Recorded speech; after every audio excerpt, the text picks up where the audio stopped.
بسم اللہ الرحمن الرحیم۔ پیران پیر محبوب سبحانی قطب ربانی شہباز لامکانی سیدنا محی الدین عبد القادر الجیلانی الحسنی والحسینی رضی اللہ تعالی عنہ، جو شریعت و طریقت کے بحر زخار تھے، آپ کے علم کا یہ عالم تھا کہ ایک مرتبہ ایک قاری صاحب نے آپ کی مجلس واعظ میں صرف ایک آیت تلاوت کی، اور حضرت غوث اعظم رضی اللہ تعالی عنہ نے اس ایک آیت کی 11 تفاسیر بیان فرمائیں، اور پھر ارشاد فرمایا یہ وہ تفسیریں تھیں جو حاضرین مجلس میں سے اکثر لوگوں کو معلوم تھیں۔ پھر آپ نے اپنی سند سے اسی ایک آیت کی 40 تفسیریں بیان فرمائیں۔ ہر تفسیر کی سند کا اتصال بھی فرمایا، اور ہر ایک تفسیر کی دلیل بھی بیان فرمائی اور دلیل کی وضاحت بھی پیش کی۔ 40 تفسیریں بیان کرنے کے بعد حضرت غوث اعظم میرا محی الدین جیلانی رحمت اللہ تعالی علیہ فرماتے ہیں، یہ تھا قال، اب آتے ہیں حال کی طرف، اور صرف تعوذ پڑھا، اعوذ باللہ من الشیطان الرجیم، تو مجلس کے اندر ایک عجیب کیفیت طاری ہو گئی، اور حاضرین وجد کرنے لگ پڑے، کوئی گریبان چاک کرنے لگا،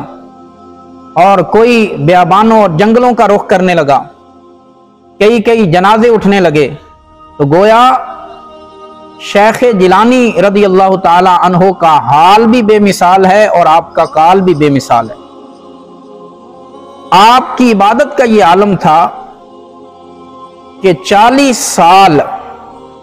عشاء کے وضو کے ساتھ فجر ادا فرمائی۔ اس پر کچھ روشن خیال لوگ اعتراض بھی کرتے ہیں، یہ کیسے ہو سکتا ہے کہ 40 سال عشاء کے وضو کے ساتھ فجر ادا کی جائے، جبکہ یہ عین ممکن ہے۔ اس لیے اعتراض تب پیدا ہوتا ہے جب ہم صالحین امت کے کارناموں کو اپنی عقل کے ترازو پہ تولنا شروع کر دیتے ہیں۔ آپ ذرا تصور کریں، حضرت امام بخاری رحمت اللہ علیہ کو 3 لاکھ احادیث زبانی سندن متنن جرحن تعدیلن یاد تھیں۔ حضرت امام احمد بن حنبل رضی اللہ تعالی عنہ کو 10 لاکھ حدیثیں سندن متنن جرحن تعدیلن زبانی یاد تھیں۔ اسی طرح علوم حدیث کی اصطلاحات میں ایک حافظ کی اصطلاح ہے، حافظ الحدیث وہ ہوتا ہے جس کو 1 لاکھ احادیث سندن متنن جرحن تعدیلن زبانی یاد، اور حجت وہ ہوتا ہے جس کو 3 لاکھ احادیث سندن متنن جرحن تعدیلن زبانی یاد، اور حاکم الحدیث وہ ہوتا ہے جس کو تمام ذخیرہ احادیث سندن متنن جرحن تعدیلن زبانی یاد ہو۔ تو آج کے دور میں کوئی تصور کر سکتا ہے کہ 10 لاکھ حدیثیں کسی شخص کو یاد ہوں؟ میں تو کہتا ہوں 10 احادیث بھی کوئی سند اور متن کے ساتھ اور جرح و تعدیل کے ساتھ نہیں سنا سکتا۔ حضرت امام شمس الدین سرخسی رحمت اللہ تعالی علیہ، جنہوں نے قید خانے میں بغیر کسی کتاب کو دیکھے 30 جلدیں المبسوط کی اپنے شاگردوں کو املا کروائیں، نہ صرف المبسوط بلکہ اپنے دیگر شاگردوں کو قید خانے کے اندر ہی زبانی کئی کتابیں لکھوا دیں، لیکن آج کے دور میں یہ سوچا بھی نہیں جا سکتا، آج کے دور میں اس چیز کا تصور بھی نہیں کیا جا سکتا۔ تو نتیجہ یہ نکلا کہ جس طرح اکابرین امت قوت علمیہ میں ہم سے آگے تھے، اسی طرح قوت عملیہ میں بھی ہم سے 1000 درجے آگے تھے۔ تو عین ممکن ہے کہ انہوں نے عشاء کے وضو کے ساتھ 40 سال فجر ادا کی ہو۔ اور پھر یہ اعتراض آ جاتا ہے، جی گھر والوں کے حقوق کیسے پورے کرتے ہوں گے؟ تو کیسے کرتے ہوں گے؟ تو جواب یہی بنتا ہے کہ آپ گھر والوں کے حقوق پورے کر کے، کیونکہ نماز عشاء کا وقت مغرب کے ختم ہونے سے لے کر فجر کی اذان سے قبل تک رہتا ہے، تو اس دوران آپ اپنے گھر والوں کے حقوق بھی پورے کرتے ہوں گے، اور پھر بعد ازاں نماز عشاء کے ساتھ ساتھ شب بیداری بھی کرتے ہوں گے، اور یہ شب بیداری کرنا خود احادیث صحیحہ سے ثابت ہے، نبی پاک صلی اللہ علیہ وسلم کی اپنی سنت مبارکہ ہے۔ صحیح المسلم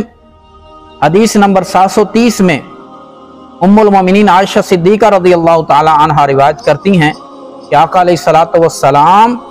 رات کے طویل حصے میں کھڑے ہو کر نوافل ادا فرماتے، پھر رات کا طویل حصہ بیٹھ کر نوافل ادا فرماتے، اور جب کھڑے ہو کر نوافل ادا فرماتے تو کھڑے ہو کر رکوع کرتے، اور جب بیٹھنے کی حالت میں نوافل پڑھتے تو پھر بیٹھ کر ہی رکوع کیا کرتے تھے۔ اب یہ رات کا طویل حصہ شب بیداری کرنا اور نوافل کی ادائیگی کرنا، یہ خود رسول اللہ صلی اللہ علیہ وسلم کی سنت ہے، اور صالحین اور اولیاء کاملین نے اور غوث اعظم جیلانی رضی اللہ تعالیٰ عنہ، بلکہ امام اعظم کے بارے میں بھی اسی طرح روایت ہے کہ آپ جو ہے 40 سال نماز عشاء کے وضو کے ساتھ نماز فجر ادا فرمائی۔ تو یہ عین ممکن ہے، بلکہ سنت سے بھی ثابت ہے۔ اللہ تبارک و تعالیٰ ہمیں صحیح فہم عطا فرمائے۔